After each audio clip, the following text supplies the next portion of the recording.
Wala daw ginastos ang PNP Community Affairs and Development Group o PCAG sa social media influencer na si Rendon Labador dahil nangunguna ngayon sa pagtuturo sa kanilang mga tauhan para maging malusog at mapaliit ang tiyan. Kasunod nga ito ng babala ni PNP Chief General Nicolas Torre III na nanganganib na matanggal sa serbisyo ang mga pulis na hindi papasa sa fitness test sa loob ng isang taon.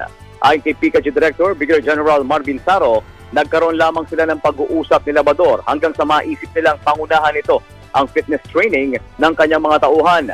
Nataon din kasi na anak ng isa ring dating police official, si Labador. Inihag din ni Brigadier General Saro na mas mabuti kung tututukan na lamang kung ano ang may ambag ni Labador bilang fitness coach. Nilinaw din ni Saro na si Labador ay nakasentro lamang sa kanilang unit at hindi sa buong PNP.